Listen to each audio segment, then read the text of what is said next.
Hey, real quick before we start, if you like this artwork, you can grab the wallpaper and the line art coloring page on my Ko-fi, link in the description. Alright, let's paint. So for the piece, I wanted to paint something cozy, like a quiet moment at home. You know, the kind where you're just sitting down, maybe reading, maybe drinking something warm, and your cat just decides to sit on your lap. The canvas is pretty large actually, it's about 5,000 by 7,000 pixels, and because there are quite a lot of elements in this illustration, I started by sketching the overall layout first. So here you can see the basic composition forming. The whole image is kind of divided into three main areas. One on the left side, we have the flowers. In the center, there is a hand holding a book. And on the right side, we have the cat sitting on the lap.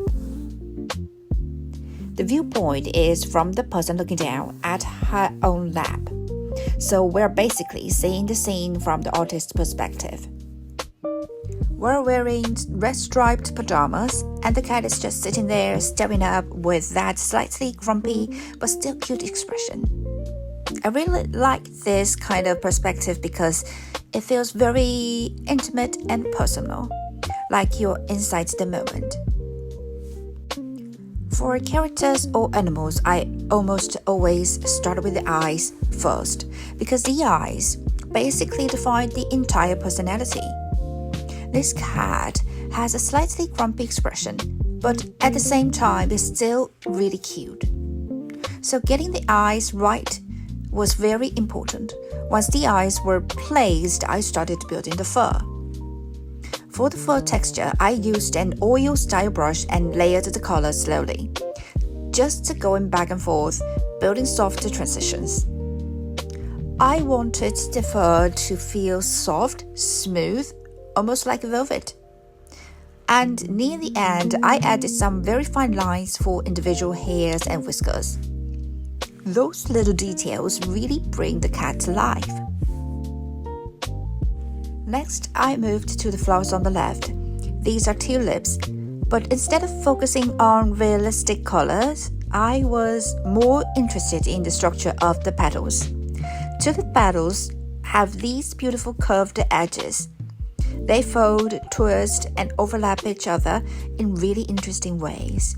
So I layered several colors to build that sense of depth.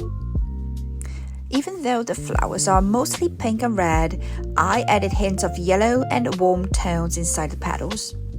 This makes the colors feel richer and more alive.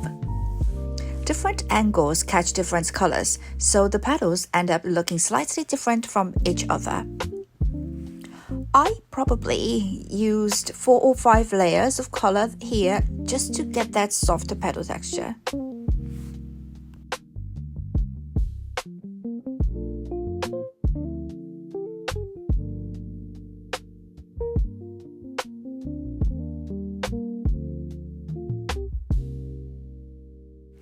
Then in the center we have the book. This part is actually very simple on purpose. I didn't want too many complicated details here because the cat and the flowers are already quite busy visually. So instead, I added a playful little drawing on the book page. It almost looks like a small doodle or a sketch idea, and that ties into the overall theme of this illustration. If you like this artwork, the wallpaper version is available on my Ko-fi. And if you'd like to see more cozy painting ideas like this, feel free to subscribe. Thanks for painting with me.